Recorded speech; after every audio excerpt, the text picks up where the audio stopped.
Welcome back, guys, to round 3 of the Collector's. This is Swaggy McBuckets, and joining me is Franklin Pierce. Franklin, what do you think about this matchup that we have coming up?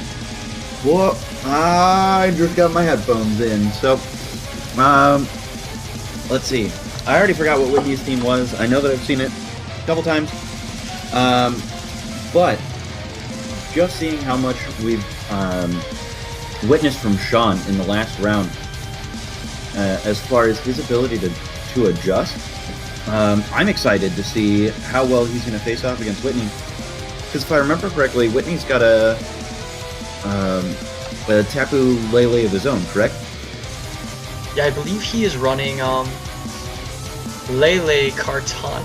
Oh wait, I know he's running. I know he's running Fini, Kartana, Arcanine. Okay. And I think. Oh, his. By the way, guys, Whitney's. Whitney's a bit of a troll. So Whitney is in Korean, so we are going to we're gonna do the best we can with this. But Whitney's team, as it says on the screen, it is Fini, Arcanine, Kartana, Tapu Lele, Pheromosa, and Ninetales. Versus Sean's, you saw his last round, but we'll say it again. It is Tapu Lele, Metagross, Ducks with Golduck and Pelipper, Garchomp, and Arcanine. So one thing that Whitney's going to have to be able to do is control the weather. And I think that's going to be a little bit tough just because of how fast Ninetales is compared to Pelipper.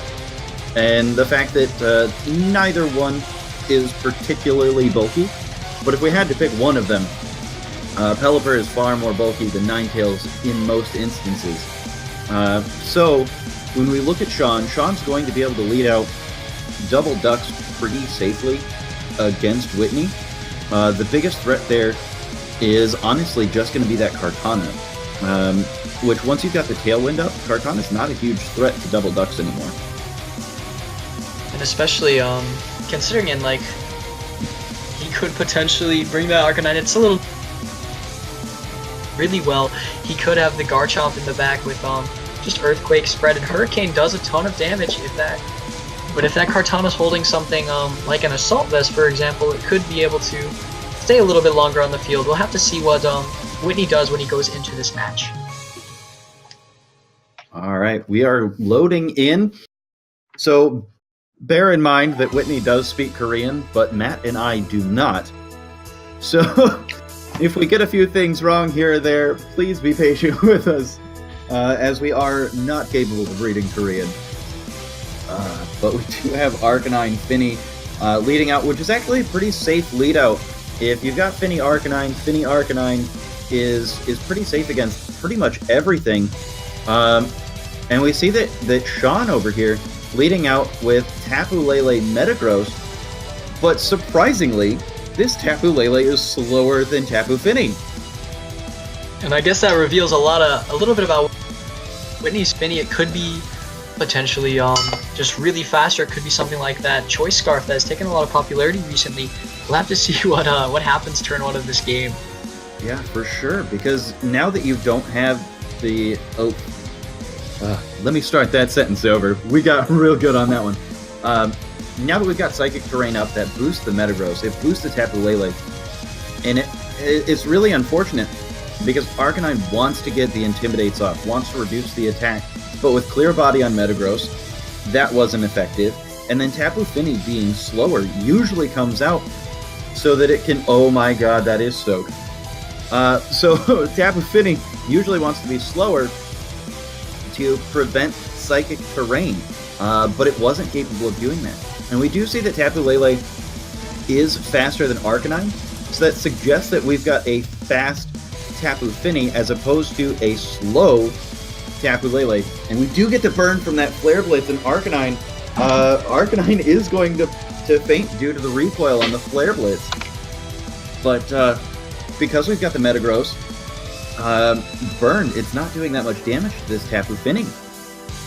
And the Metagross does hold on, but like you just said, it doesn't exert a lot of pressure. If Whitney brings in something like the Kartana here, that would be so great, because the Tapu Lele is already soaked. The Kartana should be able to outspeed clean, and Whitney should be able to get a double knockout here.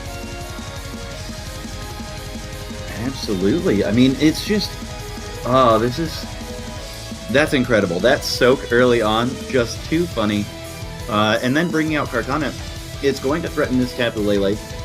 Metagross against a Kartana, not really a huge threat. Kartana's got huge defense.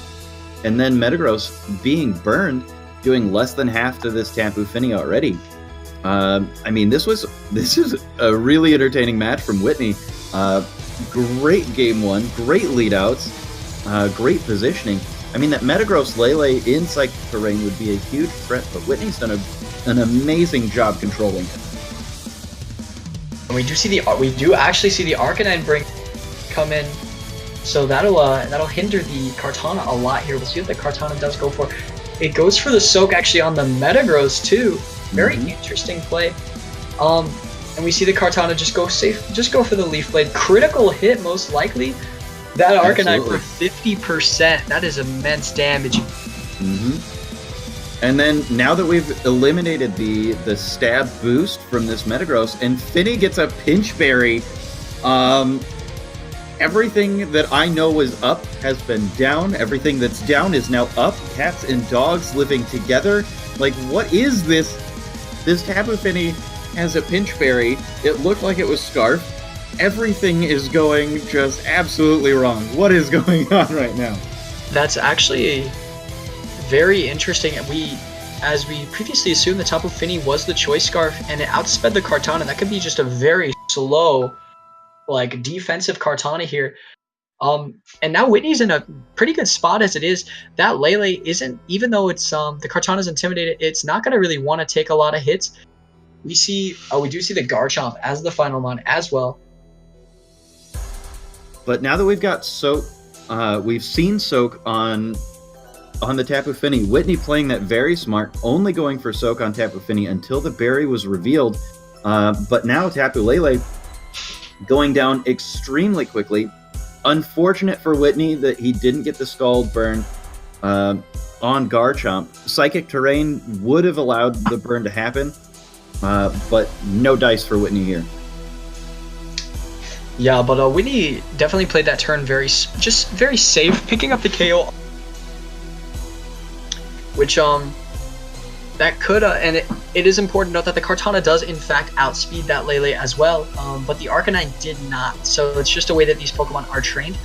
This Tapu Fini now threatens the Arcanine a little bit, but that Garchomp can't really pick up the KO without the Tectonic Rage on both of these Pokemon.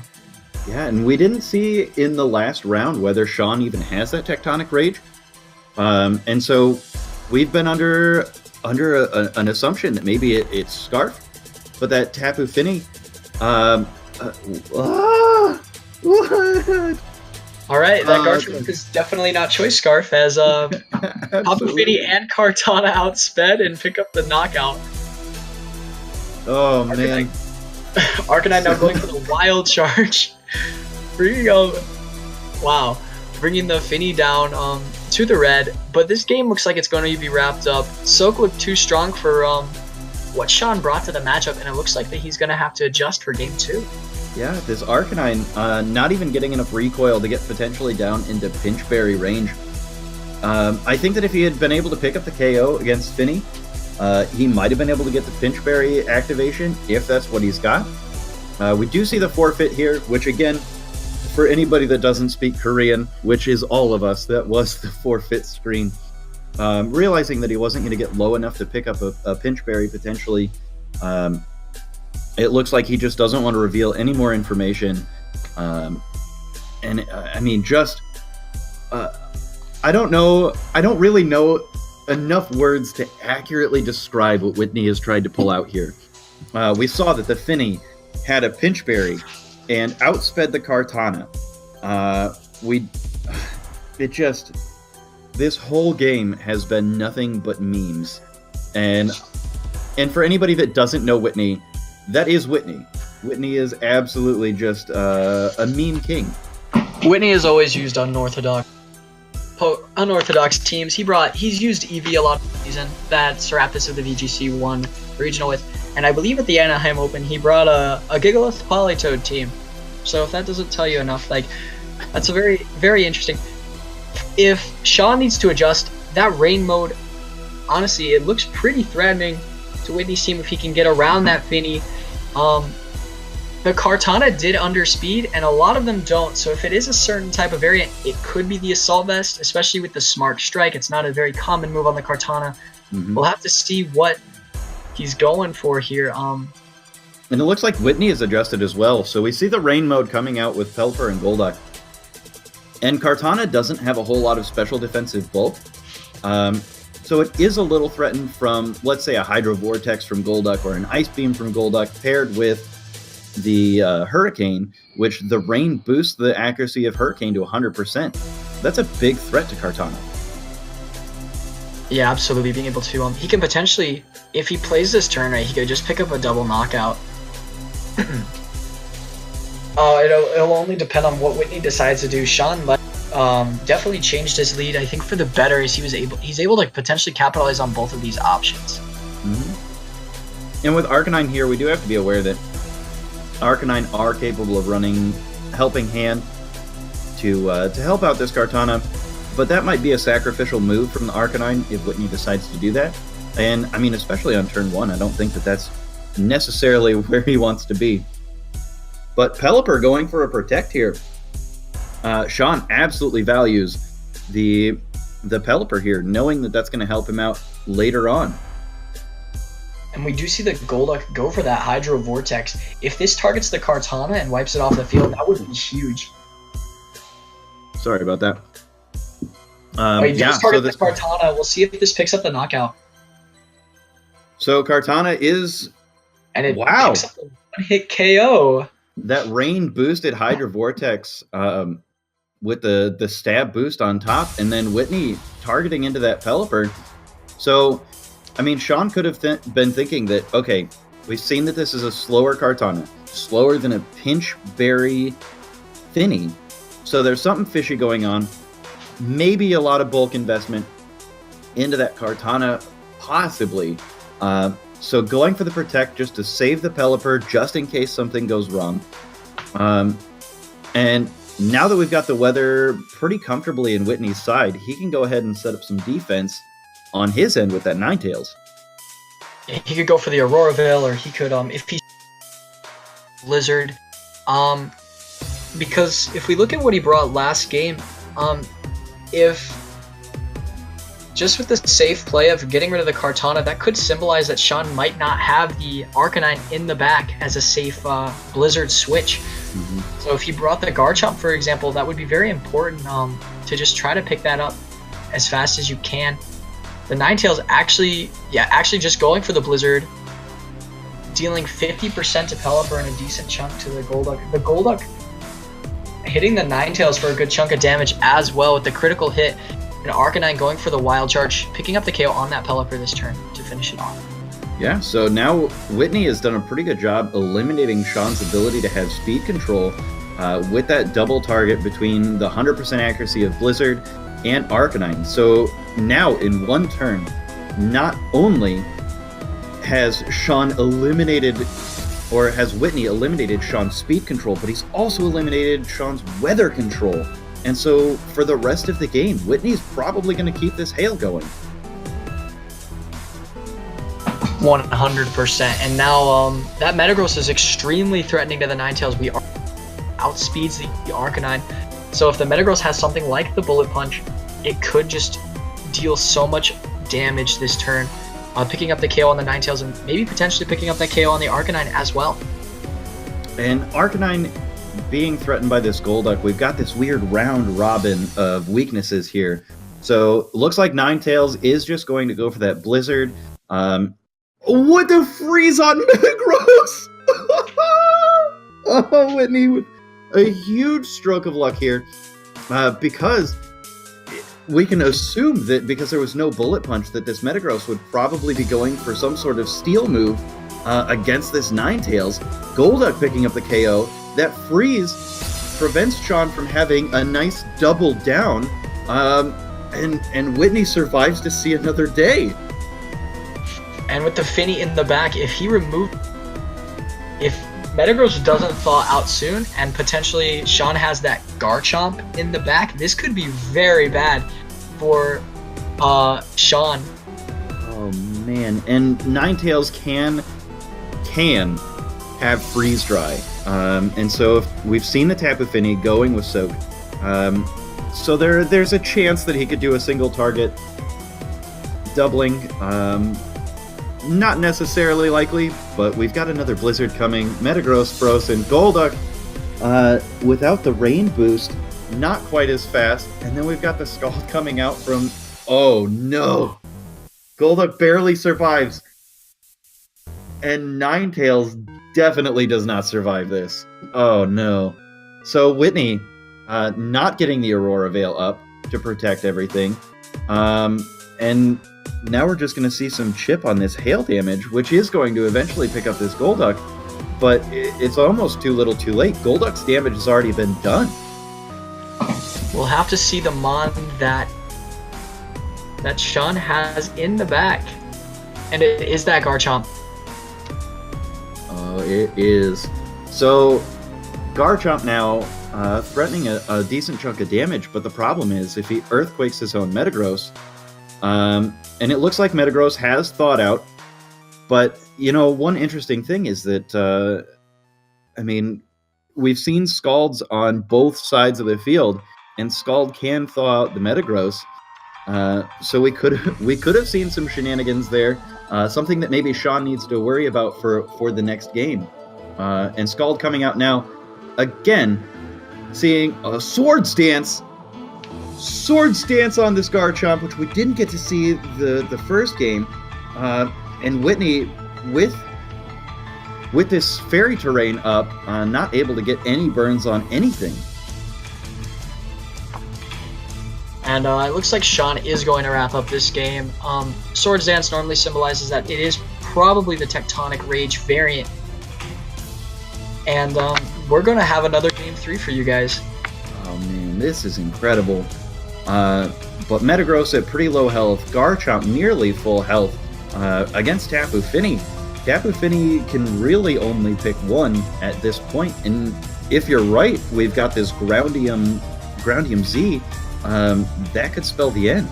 So now, at this point, you kind of have to worry about Game 3, and so what sort of adjustments do you want to see out of Whitney if this spells the end?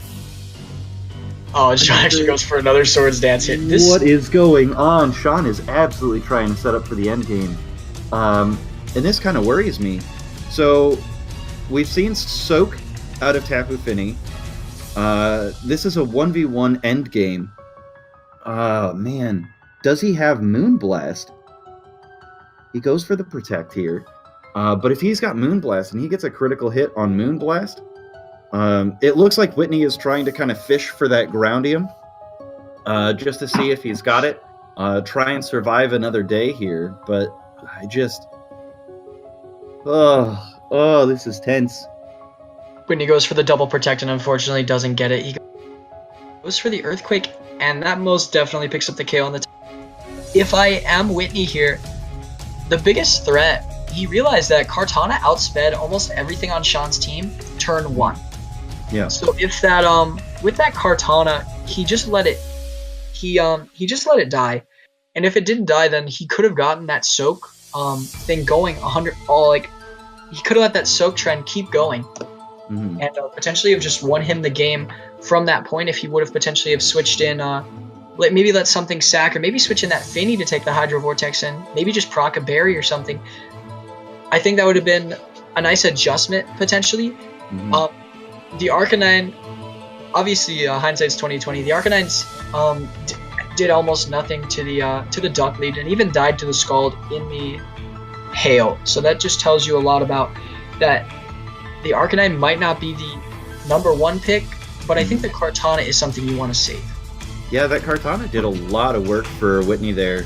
One thing that we're seeing on the preview is this Pheromosa, which hasn't gotten any usage yet from Whitney, but I mean, if you've got Garchomp up against a Pheromosa with Ice Beam, that spells the end of Garchomp, so that could be something that Whitney makes an adjustment for here in Game 3.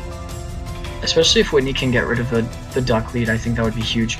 Alright, now we see a completely different lead by Whitney. We see the Arcanine and the Tapu Lele, which wasn't in the first 2 matches. So it's gonna be interesting to see what he goes for here. You have to assume that the Hydro Vortex is coming somewhere. Yeah, and with the rain boost on this Golduck, not a whole lot of Arcanine are going to even survive the Scald. There are some really high special defense Arcanine that can survive the rain boosted water moves on Golduck, but few and far between. And so I don't even know if this Tapu Lele could survive that Hydro Vortex in the rain. We actually see the Ninetales switch in. If that Lele lives to... If he went for the Hydro Vortex on the Lele, we'll have to see if this picks up the KO. And so now Whitney is in a position where he can at least try and set up the Aurora Veil this turn, or next turn rather. And the Hydro Vortex now being cut in half because there's no rain on the field.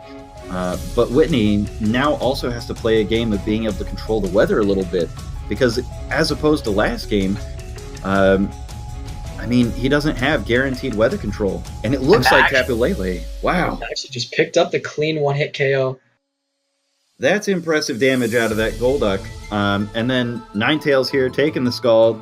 And because the Psychic Terrain is up, it gets the burn, which isn't going to do a whole lot to reduce damage output, because Ninetales is a special attacker most often. But it's going to add a little bit of chip damage, equating to the same as Hail. So now, seeing Kartana come out here, we've got the Golduck, we've got the Pelipper, both are threatened by this Kartana. We've got Ninetales with spread damage from Blizzard, which we've seen in the previous games. I mean, it almost feels like Sean's a little bit on the back foot against this Kartana, though. It depends on Oh, Matt, sounds like you're cutting out there a little bit. But are you up? Are you there? Am I alright? It sounds like it. Alright. If the Pelipper has something like the Freeze Dry, or the Ninetales has something like the Freeze Dry to just kill, and the Kartana has the Leaf Blade for the Golduck, that could be really huge for... That could be very huge for Whitney.